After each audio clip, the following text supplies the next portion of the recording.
Good day, everyone.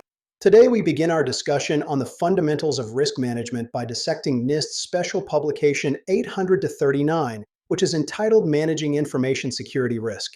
Before we get into the how-to, we must address the nature of the process itself.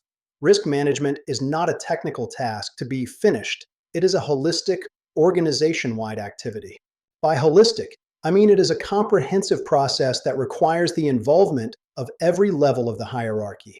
It starts with senior leaders providing the strategic vision, moves through mid-level leaders managing projects, and reaches the individuals on the front lines operating the systems. It ensures that risk-based decision-making is integrated into every aspect of the organization, from strategic goals to tactical operations. As you see in Figure 1, these four components, framing, assessing, responding, and monitoring, function as a continuous, interactive loop. We begin with the risk frame.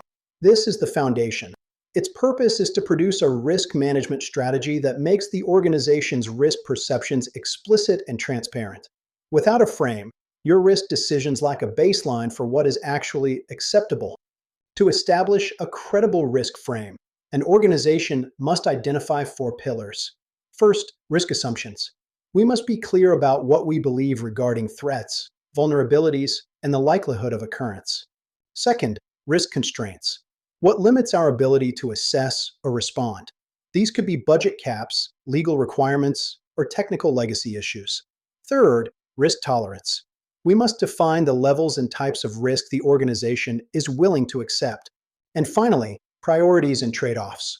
We have to decide the relative importance of specific business functions and how much uncertainty we can stomach in our response. This frame provides the boundaries for every investment and operational decision that follows.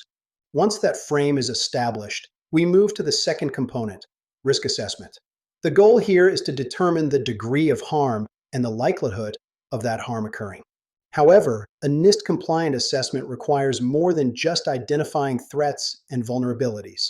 We must identify the specific tools, techniques, and methodologies we use to collect this data.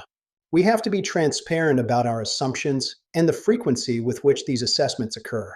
Crucially, the document notes that vulnerabilities aren't just in the software. They exist in our governance structures, our supply chains, and our facilities.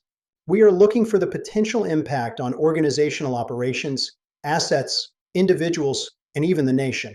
With the assessment results in hand, we reach the third component, risk response. This is where we develop and evaluate alternative courses of action. The purpose is to provide a consistent, organization-wide response in accordance with that original risk frame.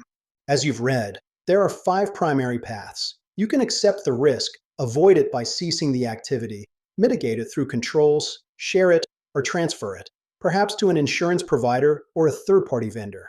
A key part of risk response is communication. The chosen course of action must be shared across the organization and, where necessary, with external partners and supply chain providers. Finally, we have risk monitoring. This is the component that ensures the entire process stays relevant over time. Monitoring has 3 specific purposes. First, we verify that our planned response measures were actually implemented and that they satisfy our legal and policy requirements. Second, we determine the ongoing effectiveness of those measures. Are they actually producing the desired effect in reducing risk? And third, we identify risk-impacting changes. The operational environment is never static.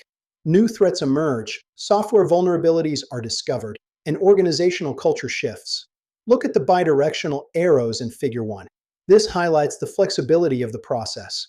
If monitoring identifies a new federal directive, that information can flow directly back to framing to shift the strategy or straight to response to trigger immediate compliance.